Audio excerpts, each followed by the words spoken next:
গ্যাসের দাম বাড়ানোর ফায়তারা করছেন আমরা বুঝতে পারছি। সংকট তৈরি করার পরবর্তী পদক্ষেপ হচ্ছে দাম বাড়ানো। আমরা তা হতে দেব না ইনশাআল্লাহ।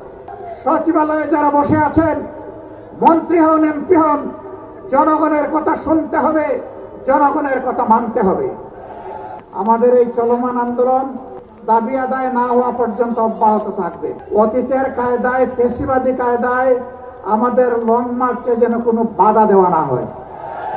যদি বাধা দেওয়া হয়, লং মার্চ দ্বিগুণ শক্তিতে তার গন্তব্যে পৌঁছে যাবে ইনশাআল্লাহ। সম্মানিত ভাইয়েরা, 19 সেপ্টেম্বর ঢাকা থেকে আমরা রংপুর পৌঁছবো ইনশাআল্লাহ। রাস্তায় অনেকগুলা সভা হবে, জনগণের মনের কথা শুনবো, আমাদের কথাগুলা জনগণকে বলবো। এইভাবে বাংলাদেশের জনগণকে পরবর্তী বড় আন্দোলনের জন্য আমরা তৈরি করতে চাই ইনশাআল্লাহ। 10 অক্টোবর শনিবার ঢাকা থেকে খুলনা, খুলনা থেকে যশোর, কুষ্টিয়া হয়ে ইনশাআল্লাহ আবার আমরা ঢাকায় ফিরব।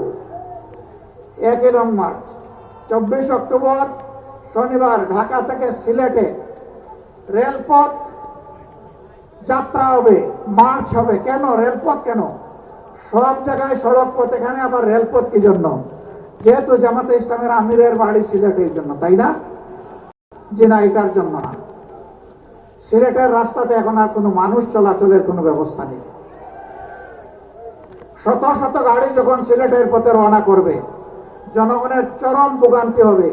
এইটা বিবেচনায় নিয়েই আমরা রেলপথটাকে বেছে নিয়েছি। তারপরে 14 নভেম্বর 2016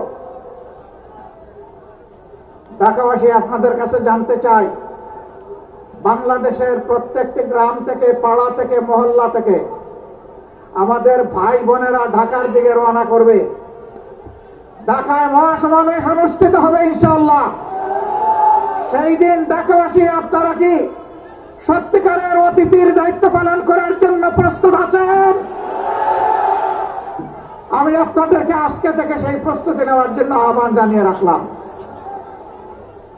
এখন আমাদের দাবিগুলা সচিবালয়ের কানে পৌঁছানোর জন্য, সংশ্লিষ্ট মন্ত্রীদের কানে পৌঁছানোর জন্য এখন আমাদের অবস্থান ধর্মঘট থেকে, কর্মসূচি থেকে সচিবালয়ের দিকে আমরা যাব।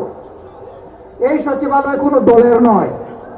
এই সচিবালয়ের প্রত্যেকটি ইট, বালু, পাথর, নুড়ি, মিস্ত্রির হাত, রড, সিমেন্ট, সবগুলো এইগুলো এই দেশের জনগণের সম্পত্তি।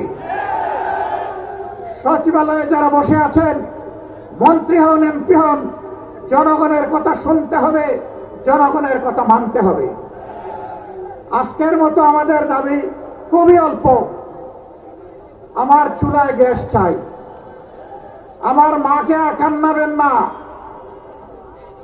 ঘরে ঘরে বিদ্যুৎ চাই, সংসদের ভিতরে আর মিথ্যা বিবৃতি দিবেন না, খাবার জন্য বিশুদ্ধ পানি চাই, আমাদের যানবাহনের জন্য পর্যাপ্ত গ্যাস চাই। ইতিমধ্যে এলপিজির দাম বাড়িয়েছেন, প্রত্যাহার করুন, প্রত্যাহার করুন। না করলে আমরা সংশ্লিষ্ট দপ্তর ঘেরাও করতে বাধ্য হব। আর দাম বাড়ানোর দিকে হাত বাড়াবেন না। গ্যাসের দাম বাড়ানোর ফায়তারা করছেন আমরা বুঝতে পারছি।